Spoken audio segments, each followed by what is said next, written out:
श्री गणेशाय नमः। श्री हरि। संक्षिप्त स्कंद पुराण। आकाश गंगा तीर्थ में अंजना की तपस्या और उसे वायुदेव द्वारा वरदान की प्राप्ति। सुत जी कहते हैं, पूर्व काल में पुत्र रहित अंजना दुखी होकर तपस्या में संलग्न हुई। उसे देखकर मुनियों में श्रेष्ठ विष्णु भक्त मतंग जी ने कहा, अंजना देवी उठो, तुम किस लिए तपस्या में लगी हो? अंजना ने कहा, मुनि श्रेष्ठ, केसरी नामक श्रेष्ठ वानर ने मेरे पिता से मेरे लिए याचना की। तब पिताजी ने मुझे उनकी सेवा में समर्पित कर दिया। पति देव के साथ सुखपूर्वक विहार करते हुए मुझे बहुत समय व्यतीत हो गया, परंतु अब तक मुझे कोई पुत्र नहीं प्राप्त हुआ। मैंने किष्किंधा महापुरी में अनेक प्रकार के व्रत भी किए, तथापि पुत्र न पाकर मुझे दुख हुआ। अब मैं तपस्या में तत्पर हुई हूँ। विप्रवर, किस प्रकार मुझे त्रिभुवन में प्रसिद्ध पुत्र प्राप्त होगा, यह बताइए। मैं आपके आगे मस्तक झुकाकर यही मांगती हूँ। तब मुनिवर मतंग ने अंजना से कहा, मुनि सुनो। देवी मुनि मुनिवर मतंग ने अंजना से कहा, देवी सुनो, यहाँ से दक्षिण दिशा में 10 योजन की दूरी पर घनाचल नाम से प्रसिद्ध पर्वत है, जो भगवान नरसिंह का निवास स्थान है।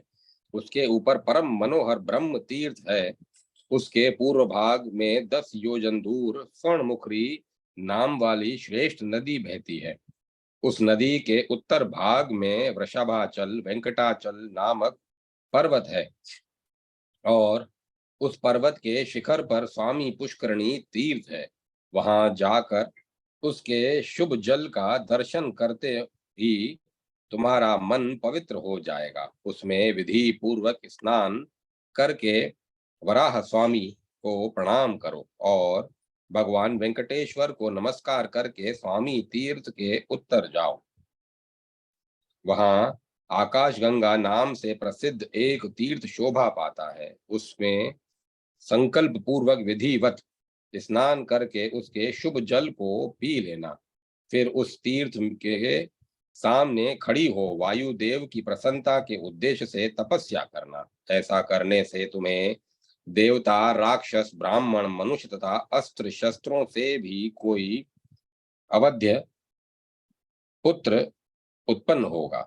ऐसा करने से तुम्हें देवता, राक्षस, ब्राह्मण, मनुष्य तथा अस्त्र शस्त्रों से भी अवध्य पुत्र प्राप्त होगा। मुनि के ऐसा कहने पर अंजना देवी ने उन्हें बार बार प्रणाम किया और पति को साथ लेकर वह शीघ्र ही वेंकटाचल पर्वत पर आई। वहां स्वामी पुष्करणी में नहाकर उसने वराह स्वामी को प्रणाम किया और भगवान वेंकटेश्वर के चरणों में भी मस्तक नवाया। तत्पश्चात वह शीघ्र ही आकाश गंगा के तट पर गई और उसमें नहाकर उसके उत्तम जल को पीकर उसी के तट पर तीर्थ की ओर मुख करके खड़ी हो प्राण स्वरूप वायु देवता की प्रसन्नता के लिए संयम एवं व्रत का पालन करती हुई तपस्या करने लगी। तब सूर्य देव के मेष राशि पर रहते समय चित्रा नक्षत्र युक्त पूर्णिमा तिथि को परम बुद्धिमान वायुदेव प्रकट हुए और इस प्रकार बोले, उत्तम व्रत का पालन करने वाली देवी, तुम कोई वर मांगो, मैं तुम्हारा मनोरथ पूर्ण करूंगा। उनकी बात सुनकर सती अंजना ने कहा, महाभाग, मुझे पुत्र प्रदान कीजिए। वायु देवता ने कहा, सुमुखी,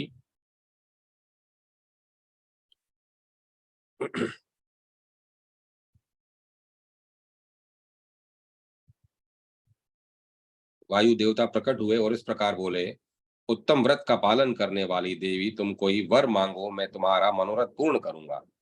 उनकी बात सुनकर सती अंजना ने कहा, महाभागे, मुझे पुत्र प्रदान कीजिए। वायु देवता ने कहा, सुमुखी, मैं ही तुम्हारा पुत्र होऊंगा और तुम्हारे नाम को विश्व में विख्यात कर दूंगा। अंजना को ऐसा वरदान देकर महाबली वायु वहीं रहने लगे और अंजना देवी भी वह वरदान पाकर अपने पति के साथ बहुत प्रसन्न हुई। वेंकटाचल महात्म्य अथवा भूमि वराखंड संपूर्ण। ओम नमो नारायण। ओम नमो नारायण। उत्कल खंड या पुरुषोत्तम क्षेत्र महात्म्य। भगवान विष्णु का ब्रह्मा जी को पुरुषोत्तम क्षेत्र में जाने का आदेश। भगवान नारायण नर श्रेष्ठ नर, देवी सरस्वती तथा महर्षि वेदव्यास को नमस्कार करके तत्पश्चात भगवान की विजय कथा से परिपूर्ण इतिहास पुराणादि का कीर्तन करें। मुनि बोले, भगवान आप सब शास्त्रों के तत्वज्ञ तथा सब तीर्थों के महत्व को जानने वाले हैं।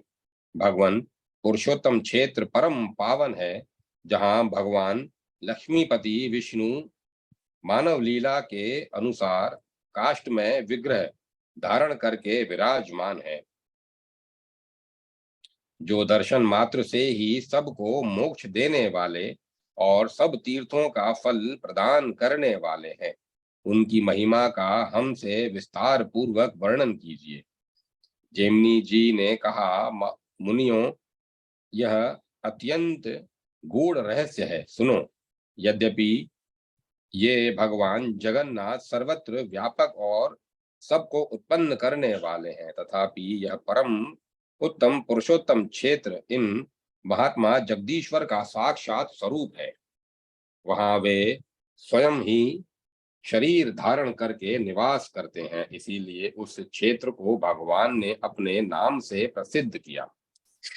वह क्षेत्र 10 योजन के विस्तार में है। उसका प्रादुर्भाव तीर्थराज समुद्र के जल से हुआ तथा वह सब और बालुका राशि से व्याप्त है। उसके मध्य भाग में महान नीलगिरी और उस तीर्थ की शोभा बढ़ाता है।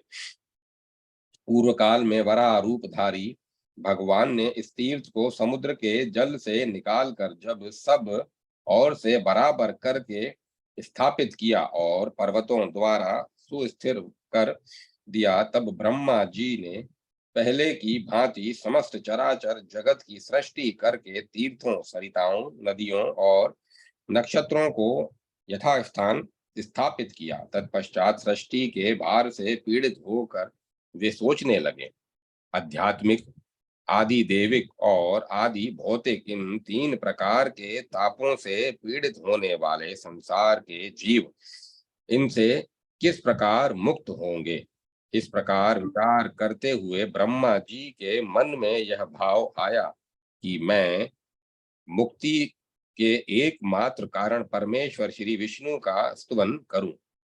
तब ब्रह्मा जी बोले, शंख चक्र और गदा धारण करने वाले जगदाधार, आपको नमस्कार है। संपूर्ण विश्व की सृष्टि करने वाला मैं ब्रह्मा आपके नाभि कमल से उत्पन्न हुआ हूँ।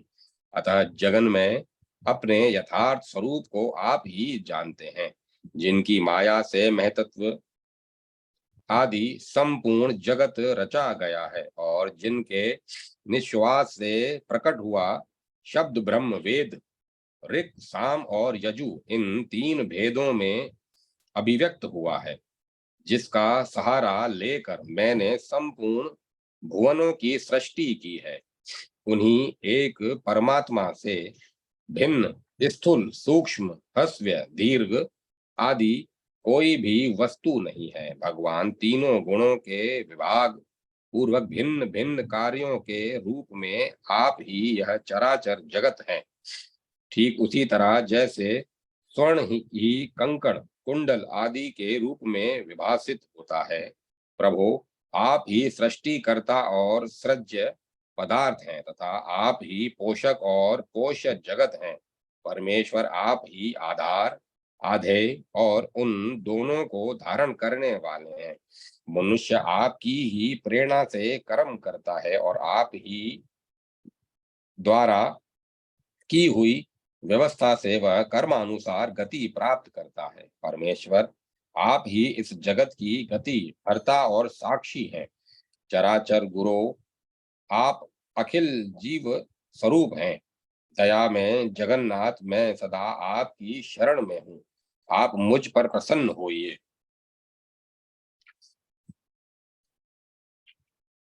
ब्रह्मा जी के इस प्रकार स्तुति करने पर मेघ के समान शाम, शंख, चक्र आदि चिन्हों से उपलक्षित भगवान विष्णु गरुड़ पर आसन हो आरूढ़ हो वहां प्रकट हुए। उनका मुख कमल पूर्णतः प्रकाशमान था।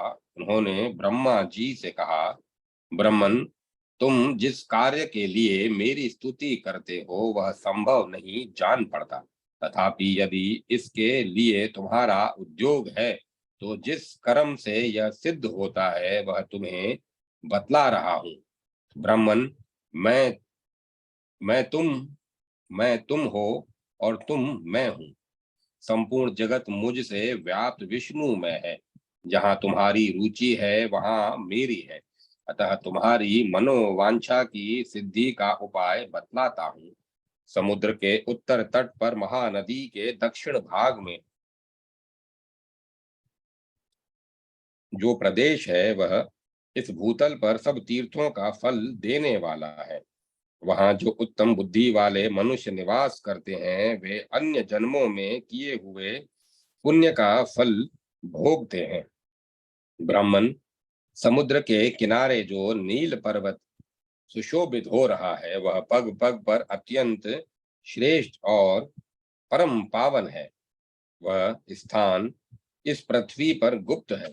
जहाँ वहां सब प्रकार के संगों से दूर रहने वाला मैं देह धारण करके निवास करता हूँ और शर तथा अक्षर दोनों से ऊपर उठकर पुरुषोत्तम स्वरूप में विद्यमान हूँ। मेरा वह पुरुषोत्तम क्षेत्र सृष्टि और प्रलय से आक्रांत नहीं होता। ब्राह्मण, चक्र आदि चिन्हों से युक्त मेरा जैसा स्वरूप यहाँ देखते हो वैसा ही वहां जाकर भी देखोगे। नीलाचल के भीतर की भूमि में कल्पों तक रहने वाले अक्षय वट की जड़ के समीप पश्चिम दिशा में जो रोहिण नाम से विख्यात कुंड है उसके किनारे निवास करते हुए मुझ पुरुषोत्तम को जो चर्म चक्षुओं से देखते हैं वे उसके जल से क्षीण पाप होकर मेरे सायुज्य को प्राप्त कर लेते हैं। महाभाग, वहां जाओ। उस तीर्थ में मेरा दर्शन करके ध्यान करते समय तुम्हारे समक्ष पुरुषोत्तम क्षेत्र की श्रेष्ठ महिमा स्वतः प्रकाश में आ जाएगी। वह क्षेत्र श्रुतियों, स्मृतियों, इतिहासों और पुराणों में गुप्त है। मेरी माया से वह किसी को ज्ञात नहीं होता। मेरी ही कृपा से अब वह प्रकाश में आएगा और सबको प्रत्यक्ष उपलब्ध होगा। व्रत, तीर्थ, यज्ञ और दान का जो पुण्य बताया गया है वह सब वहां एक दिन के निवास से ही प्राप्त हो जाता है और वह निश्वास भर निवास करते से अश्वमेध यज्ञ का फल मिलता है। ब्राह्मणों, इस प्रकार ब्रह्मा जी को आदेश देकर भगवान पुरुषोत्तम सबके देखते देखते वहीं अंतर ध्यान हो गए। ओम नमो नारायण। ओम नमो नारायण। यमराज और मार्कंडे जी के द्वारा भगवान की स्तुति और पुरुषोत्तम क्षेत्र की महिमा। जेमिनी जी कहते हैं, मनुष्य जिसका नाम लेकर सब पापों से मुक्त हो जाता है उन्हीं के दर्शन करने पर क्या मोक्ष दुर्लभ होगा। मन से भगवान विष्णु का चिंतन करते हुए यदि मनुष्य प्राण त्याग करता है तो वह भी मनुष्य हो जाता है। फिर जिसने साक्षात भगवान का दर्शन कर लिया वह मुक्ति प्राप्त कर लेता है। तो क्या आश्चर्य है। पुरुषोत्तम क्षेत्र की महिमा अद्भुत है। वह क्षेत्र अज्ञानियों को भी मुक्ति देने वाला है। फिर जो सदैव शांत, वैराग्य और ज्ञान से संयुक्त हैं, ऐसे मनुष्यों के लिए तो कहना ही क्या है। ऋषियों ने कहा ऋषियों ने पूछा, मुने, नीलाचल पर भगवान विष्णु का दर्शन करके ब्रह्मा जी ने क्या किया।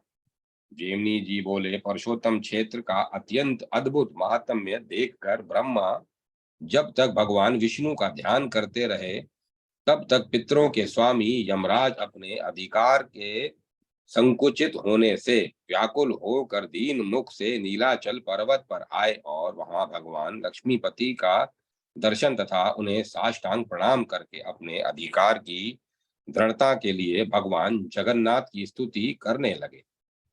यमराज बोले, सृष्टि पालन और संहार के एकमात्र कारण देव देवेश्वर आपको नमस्कार है। सूत में मणियों की भांति आप में यह सब जगत गुथा हुआ है। आपने ही इस विश्व को धारण किया है।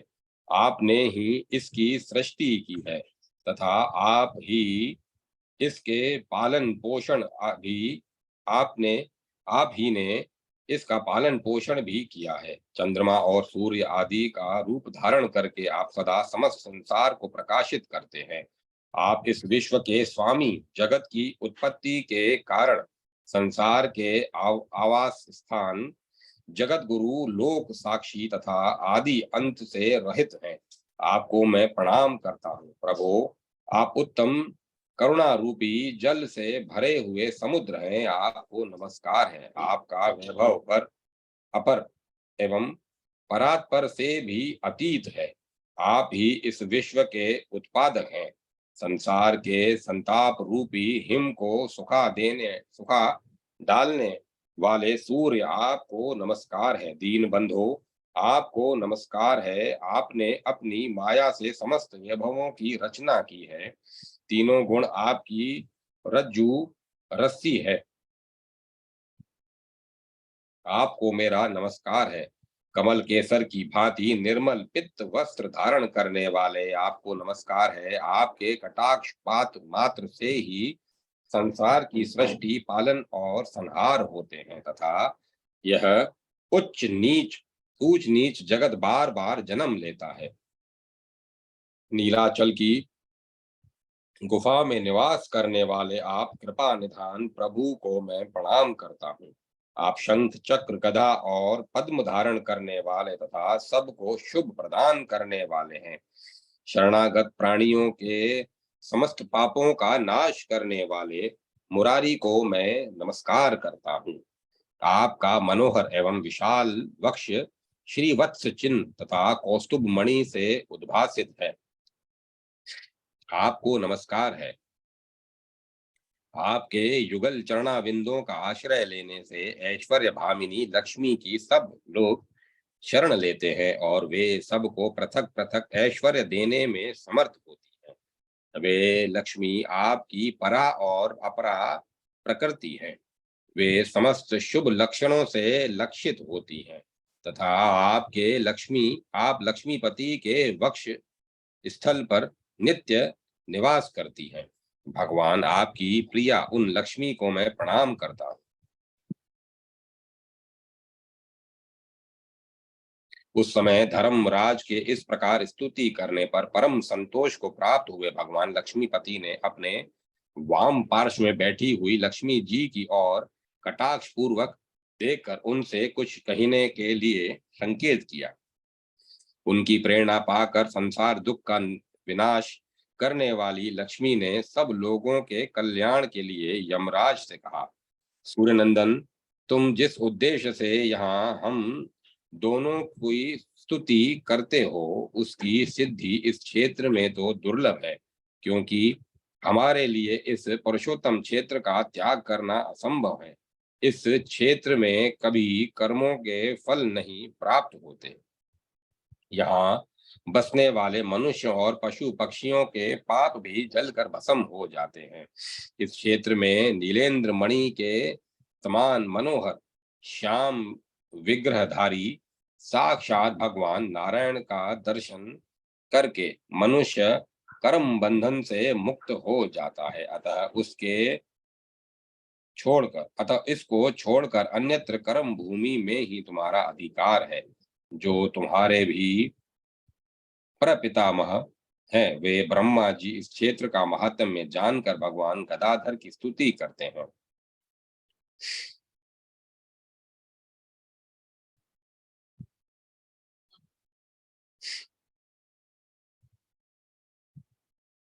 इसीलिए जो प्राणी यहाँ निवास करते हैं वे तुम्हारे वश में जाने योग्य नहीं है। वे वशवत यहाँ जीवन मुक्त एवं मुमुक्षु पुरुष निवास करते हैं। लक्ष्मी जी के इस प्रकार समझाने पर लज्जा से विनीत हो यमराज ने कहा, सुरेश्वरी, आपने जो कहा है कि यह क्षेत्र भगवान विष्णु के सानिध्य से मोक्ष देने वाला है, तो ठीक है। ईश्वर की इच्छा निरंकुश प्रतिबंध रहित होती है। जो विष्णु अन्यत्र किसी को बंधन देते हैं, वहीं यहाँ मोक्ष प्रदान करते हैं। मातः मेरे तथा स्वर्ग नरक में भी वे ही सृष्टा हैं। अतः यदि इन उनकी इच्छा से यहाँ मरे हुए लोगों को मोक्ष प्राप्त होता है, तो इस क्षेत्र का प्रमाण और यहाँ निवास करने का फल आदि सब बातें मुझे विस्तार पूर्वक बतलाइए। लक्ष्मी जी ने कहा, रविनंदन, जब समस्त चराचर जगत नष्ट होकर प्रलय काल के समुद्र में डूब चुका था, उस समय 7 कल्पों तक जीवित रहने वाले मार्कंडे मुनि कहीं भी ठहरने के लिए स्थान न पाकर बहुत चिंतित हुए। उन्हें कहीं भी शांति नहीं मिलती थी। जल के समुद्र में इधर उधर बहते हुए वे पुरुषोत्तम क्षेत्र में आए। यहाँ उन्होंने अक्षय वट को देखा और एक बालक का वचन अपने कानों में सुना, मार्कंडे, शोक न करो, मेरे पास आकर अपने अनुपम दुख को छोड़ दो। यह विचित्र वचन जिसके सुनाई देन की कोई आशा नहीं थी, सुनकर मार्कंडे मुनि को बड़ा आश्चर्य हुआ।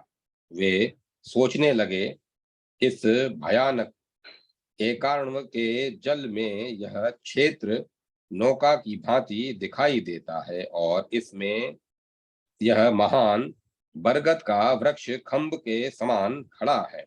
इस प्रलय कालीन एकार्ण के में जब समस्त स्थावर जगम का नाश हो गया है, तब भूतल का यह प्रदेश बहुत सुस्थिर कैसे प्रतीत होता है।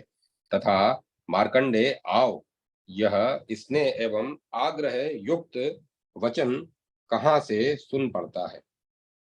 मार्कंडे, आओ, यह स्नेह एवं आग्रह युक्त वचन कहाँ से सुन पड़ता है। यही सब सोचते हुए जल में तैरते हुए मार्कंडे जी ने शंख चक्र गदा हाथ में लिए भगवान विष्णु को तथा उनके हृदय कमल में आसन पर बैठी हुई मुझ लक्ष्मी को भी देखा। तब उनका चित्त प्रसन्न हो गया और उन्होंने हम दोनों को साष्टांग प्रणाम किया। तदंतर भगवान विष्णु को प्रसन्न करने के लिए वे इस प्रकार स्तुति करने लगे, दया सागर, आज आपके चरणा विंदों की सेवा का प्रसंग पाकर मैं रुद्र, इंद्र और ब्रह्मा जी के समान वैभव संपन्न हो गया हूँ। आज तक सब और संताप उठाता रहा, प्रभु अब अपनी शरण में आए हुए मुझ दीन की रक्षा कीजिए। आपके युगल चरणाविंद अचिंत्य शक्ति से संपन्न और कल्याण की प्राप्ति के प्रधान कारण है। इसीलिए ब्रह्मा आदि देवता सदा उनकी परिचर्या में लगे रहते हैं। मैं तो भक्ति भाव से हीन और दीन हूँ। दया सिंधु, मेरी रक्षा कीजिए। यह समस्त ब्रह्मांड जिनके अंग से उत्पन्न हुआ है और ऐसे कोटि कोटि ब्रह्मांड जिनमें स्थित प्रतीत होते हैं तथा जिनके लीला विलास से ही सबकी सृष्टि, पालन और संहार कार्य होते हैं, वे ही आप विष्णु हैं। भगवान, मुझ अत्यंत दीन की रक्षा कीजिए। जैसे एक ही स्वर्ण कड़े और कुंडल आदि के भेद से अनेक सा प्रतीत होता है, अथवा जिस प्रकार आकाश में उदित एक ही सूर्य आधार है, विषमता से विषम प्रतीत होने वाली अनेक जल राशियों में प्रतिबिंबित होकर अनेक रूपों में प्रतीत होता है। इसी प्रकार आप एकमात्र निर्गुण परमात्मा ही भिन्न भिन्न शरीरों में प्रवेश करके अनेकवत प्रतीत होते हैं। वे हे अपार शक्तिशाली परमेश्वर, आप सब प्रकार की समस्त इच्छाओं से रहित तथा ग्रहण और संकल्प से शून्य है, तथापि प्रत्येक युग में दीनों के ऊपर दया करने के योग्य शरीर धारण करते रहते हैं। जगदीश्वर, पूर्व काल में अनात्म पदार्थों में चित्त आसक्त होने के कारण जो मैंने आपके चरणाविंदों का सेवन नहीं किया, इसीलिए भगवत विमुख कर्म से मुझे भयंकर परिणाम भोगना पड़ा है। दया सागर, मुझ दीन की रक्षा कीजिए। महात्मन, संपूर्ण लोकों की सृष्टि, पालन और संहार की लीला से सुशोभित होने वाला जो आपका त्रिगुण में ब्रह्मा विष्णु शिवात्मक स्वरूप है, वही मैं तत्व आदि का भी कारण है। आप प्रकृति से परे तथा सबके आदि कारण हैं। आपको नमस्कार है। सर्वव्यापी जगन्नाथ, मेरी रक्षा कीजिए। हे, मैं संसार समुद्र में डूबा हुआ हूँ। गोविंद, आपकी कृपा कटाक्षपूर्ण दृष्टि से मेरी ओर देखकर गोविंद, अपनी कृपा कटाक्ष पूर्ण दृष्टि से मेरी ओर देखकर इस भव सागर से मेरा उद्धार कीजिए। इस प्रकार स्तुति करते हुए ब्रह्म ऋषि मार्कंडे को कृपा दृष्टि से देखकर भगवान नारायण इस प्रकार बोले, विप्रवर, मेरे तत्व को न जानने के कारण ही तुम अत्यंत दीन हो रहे हो। तुमने अत्यंत दुष्कर तप का अनुष्ठान किया है, किंतु उससे केवल दीर्घजीवी हुए हो। महामुने, इस कल्प वट के ऊपर पत्ते के दोने में सोते हुए उस बाल स्वरूप को देखो। वह सबका काल रूप है।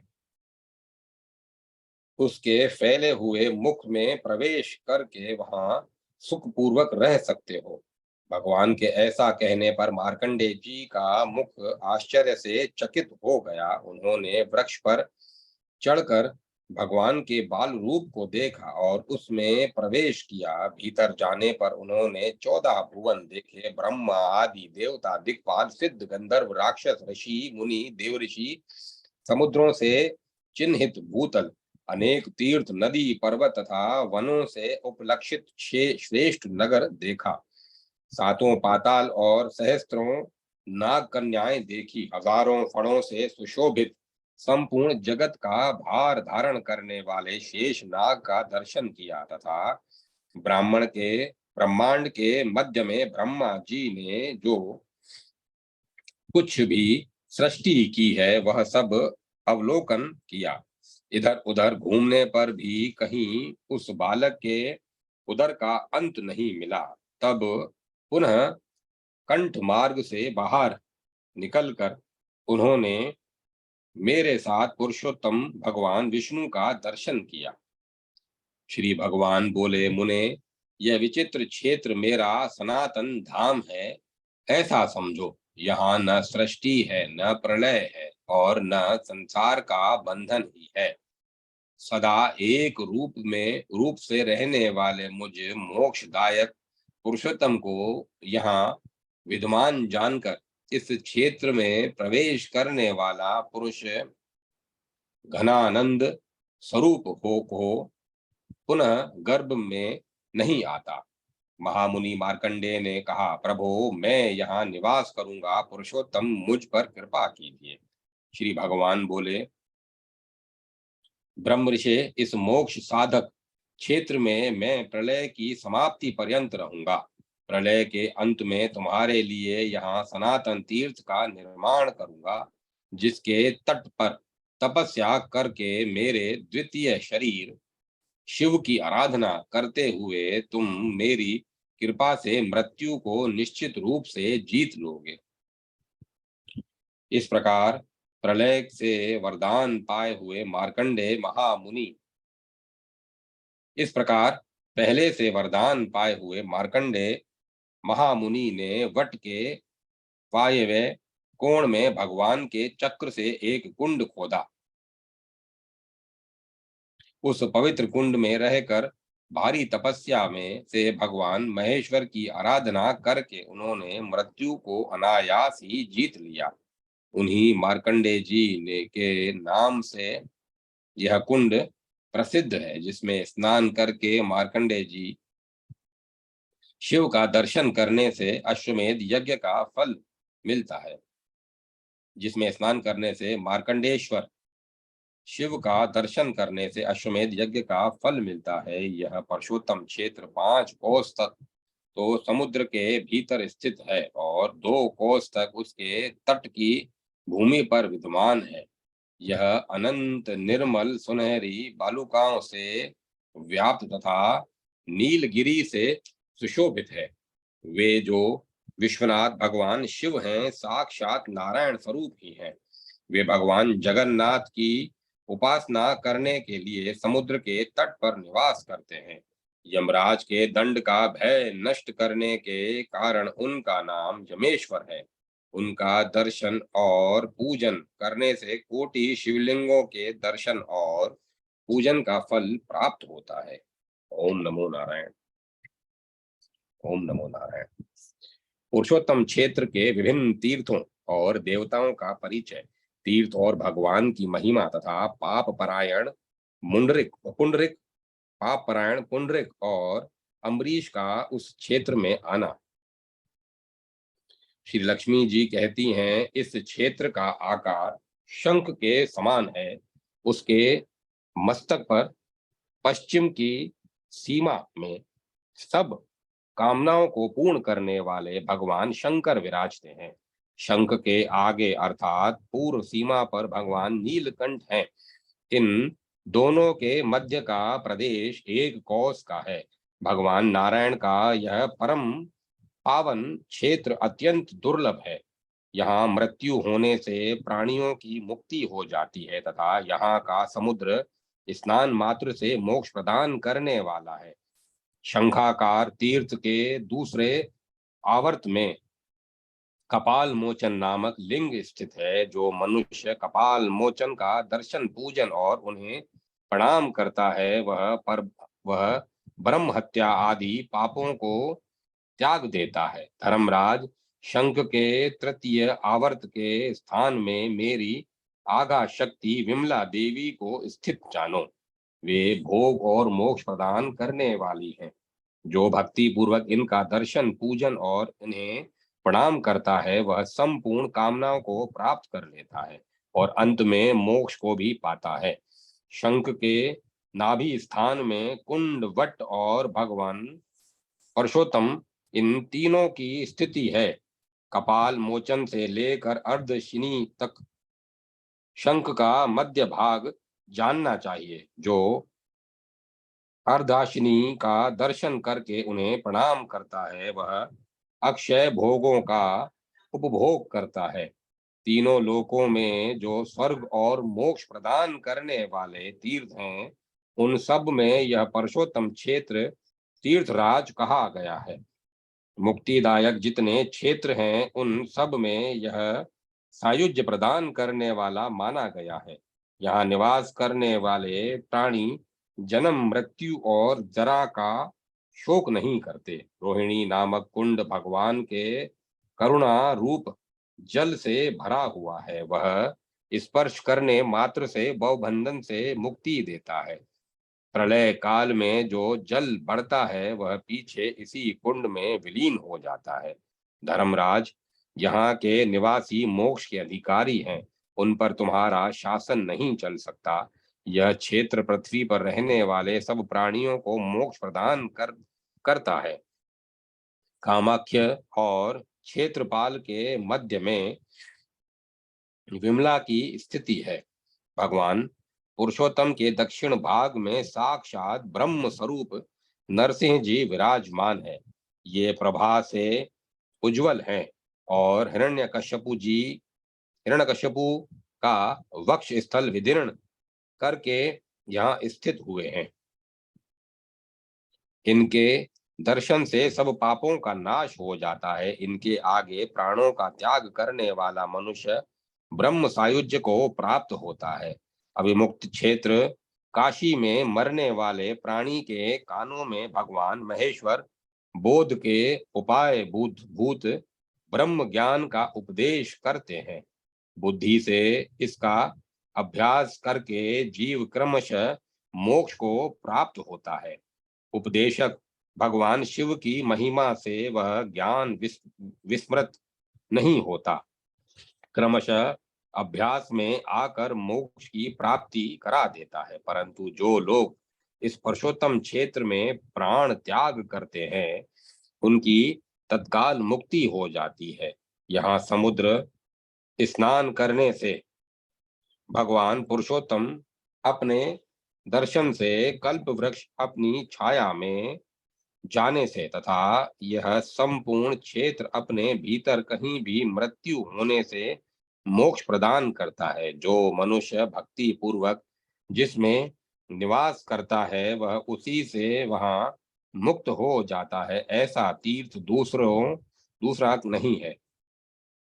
इस क्षेत्र में अंतर्वेदी की रक्षा के लिए 8 शक्तियां बताई गई हैं। वट वृक्ष की जड़ में मंगला, पश्चिम में बिमला, शंख के पुष्ट भाग में सर्वमंगला, उत्तर दिशा में अर्धाशनी तथा लंबा, दक्षिण में कालरात्रि, पूर्व में मरीचिकी तथा कालरात्रि के पीछे चंड रूपा शक्ति स्थित है। इस प्रकार इन उग्र रूप वाली 8 शक्तियों से यह क्षेत्र सब ओर से सुरक्षित है। इन 8 शक्तियों के दर्शन तथा कीर्तन से सब पापों का नाश होता है। रुद्राणी के 8 भेद देखकर भगवान शंकर भी अपने को 8 स्वरूपों में व्यक्त करके परमेश्वर श्री हरि की उपासना करते हैं। कपाल मोचन, क्षेत्रपाल, यमेश्वर, मार्कंडेश्वर, ईशान, बिल्वेश्वर, नीलकंठ और वट वृक्ष की जड़ में वटेश्वर, ये 8 भगवान शिवलिंग ये 8 भगवान शिव के लिंग हैं, जिनका दर्शन, स्पर्श और पूजन करके मनुष्य मुक्त हो जाता है। इस क्षेत्र में जिनकी मृत्यु होती है, उनके स्वामी यमराज नहीं है। तथापि भक्त को आत्मसमर्पण करने वाले शरणागत दुख भंजन भगवान जगन्नाथ को यमराज ने अपनी भक्ति से संतुष्ट कर लिया है। इसीलिए मेरे और सुदर्शन चक्र के साथ भगवान विष्णु स्वर्ण बालुका से आवृत होकर न त्यागने योग्य इस उत्तम क्षेत्र तीर्थ में अदृश्य भाव से रहेंगे। यमराज से ऐसा कहकर लक्ष्मी जी ने आगे खड़े हुए ब्रह्मा जी से कहा, सतयुग में राजा इंद्रधुमन होने वाले हैं, जो भगवान विष्णु के परम भक्त तथा शास्त्रों में के विद्वान होंगे। प्रजानाथ उस राजा पर अनुग्रह करने के लिए भगवान एक काष्ठ से उत्पन्न 4 प्रतिमाओं के रूप में अभिव्यक्त होंगे। काष्ठ की उन प्रतिमाओं का निर्माण स्वयं विश्वकर्मा करेंगे और तुम इंद्रधुमन पर प्रसन्न होकर उन प्रतिमाओं की स्थापना कराओगे। लक्ष्मी जी की यह बात सुनकर ब्रह्मा और यमराज दोनों परम प्रसन्न होकर अपने अपने स्थान को चले गए। पुरुषोत्तम क्षेत्र की महिमा का बार बार स्मरण करके विस्मय और हर्ष से उनके शरीर में रोमांच हो आता है। मुनियों, इस समय इस क्षेत्र में इंद्रधुमन की भक्ति से संतुष्ट हो नील मेघ के समान श्याम सुंदर शंख चक्रधारी भगवान काष्ठमय शरीर धारण करके संपूर्ण लोकों का उपकार करने के लिए नीलाचल की गुफा में विराजमान है। करुणा सागर भगवान काष्ठ निर्मित बलभद्र, सुभद्रा और सुदर्शन चक्र की प्रतिमाओं के साथ स्वयं भी दारू में विग्रह धारण करके शरणागतों की पीड़ा का नाश करते हैं। उनका दर्शन करके मनुष्य पापों से सुदृढ़ बंधन से भी मुक्त हो जाता है। भगवान विष्णु का यह परम उत्तम स्थान अत्यंत गुप्त है तथा वह अलौकिक प्रतिमाएं लौकिक रूप से प्रकाशित है। वह अलौकिक प्रतिमा लौकिक रूप से प्रकाशित है। राजा इंद्रधुमन को दारू में शरीर धारण करने वाले भगवान ने वर दिया है। भगवान दीनों और अनाथों के एकमात्र शरण है। भवसागर से पार उतारने के लिए नौका है। उनके चरण समस्त चराचर जगत के लिए वंदनीय है। वे ही सबके परम आश्रय हैं। भगवान नारायण संपूर्ण जगत की उत्पत्ति के स्थान और सृष्टि और संहार के कारण है। वे समस्त पापों को छुड़ाने वाले तथा सब आपत्तियों का नाश करने वाले हैं। विभूतियों का प्रसार करने वाले तथा सब योगियों को वरण करने वाले हैं। संपूर्ण जीवों का भरण तथा अखिल विश्व को धारण करने वाले भी वे ही हैं। वे सब भाषाओं को बोलते और समस्त दुष्कर्मों का विनाश करते हैं। मुनीश्वरों, तुम अनन्य भाव से उन्हीं भगवान श्री हरि की शरण लो। वे चेष्टा रहित काष्ठ शरीर धारण करके भी दिव्य लीला विलास करने वाले हैं। थोड़ी सी भक्ति करने पर भी मनुष्यों के 100 अपराध क्षमा करते हैं। कुरुक्षेत्र में उत्पन्न हुए एक ब्राह्मण और एक क्षत्रिय दोनों मित्र थे। दोनों ने प्रेम पूर्वक परदेश की यात्रा की। उनका आहार विहार एक ही था। दोनों सदाचार के मार्ग से भ्रष्ट हो चुके थे और मोहवश शास्त्र निषिद्ध आचरण करते थे। स्वाध्याय, वष्टकार, स्वधा, श्राद्ध, तर्पण और स्वाहा यज्ञ इनसे वे कोसों दूर थे। महापातकों से कलंकित होकर वे मदिरा पीते और वेश्या के सहवास में रहकर आनंद का अनुभव करते थे। परलोक की चिंता तो उन्हें कभी स्वप्न में भी नहीं होती थी। इसी प्रकार मनमाना बर्ताव करते हुए उनकी आधी आयु बीत गई। एक दिन घूमते हुए वे दोनों यज्ञशालाओं में जा पहुंचे और दूर से ही स्तोत्र तथा शास्त्र चर्चा सुनने लगे। वहां होने वाली वैदिक क्रियाओं को देखकर इस उस समय उन अधर्मियों को अधर्मिकों के अधर्मिकों के मन में भी धर्म के प्रति श्रद्धा हो गई। उनका नाम पुंडरिक और अम्बरीश था। वे अपनी उच्च जाति का स्मरण करके अपने दुराचारों की निंदा करते हुए एक दूसरे से कहने लगे, हम दोनों पाप के भयंकर समुद्र को कैसे पार करेंगे। इतने जो हमने जो जो पाप संचित किए हैं उनको शास्त्र भी नहीं जानता। उन घोर पापों का प्रायश्चित अत्यंत दुर्लभ है। तथापि इस यज्ञ सभा में जो ये ब्रह्मनिष्ठ पधारे हुए हैं उन्हें प्रणाम से प्रसन्न करके हम अपने उद्धार का उपाय पूछें। ऐसा निश्चय करके उन दोनों ने ब्राह्मणों को प्रणाम किया और अपने अपने पापों को ठीक ठीक बताकर उनसे प्रायश्चित पूछा। उन दोनों की बातें सुनकर उन श्रेष्ठ ब्राह्मणों की आंखें बंद कर ली। उन श्रेष्ठ ब्राह्मणों ने आंखें बंद कर ली, किसी ने कुछ भी नहीं कहा। इसके बीच एक श्रेष्ठ वैष्णव थे जो उस यज्ञ सभा में प्रधान थे। भगवान की भक्ति के महात्म्य से उन्होंने समस्त पापों का नाश कर दिया था। वक्ताओं में श्रेष्ठ उन वैष्णव ब्राह्मणों ने हंसकर वहां बैठे हुए उन दोनों से कहा, हे ब्राह्मण और हे क्षत्रिय कुमार, यदि तुम दोनों अत्यंत भयंकर पाप राशि से छुटकारा पाना चाहते हो तो शीघ्र पुरुषोत्तम क्षेत्र में चले जाओ। वह सब क्षेत्रों से उत्तम है जहाँ राज ऋषि इंद्रधुमन की भक्ति से उन पर अनुग्रह करने वाले भगवान पुरुषोत्तम काष्ठ में शरीर धारण करके रहते हैं। शंख चक्र और गदा धारण करने वाले उन भगवान जगन्नाथ की आराधना करके तुम इच्छा अनुसार पाप श्रय और मोक्ष भी पा सकोगे। यह ध्रुव सत्य है।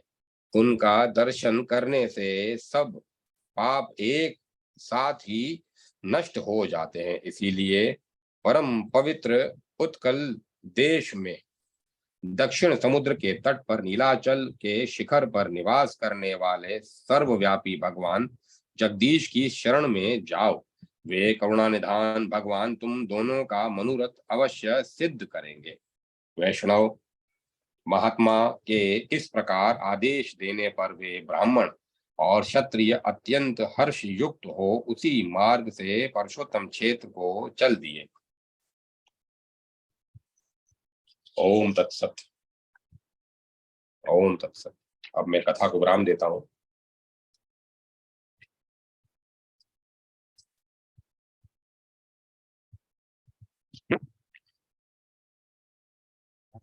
शिवाय ओम नमः शिवाय।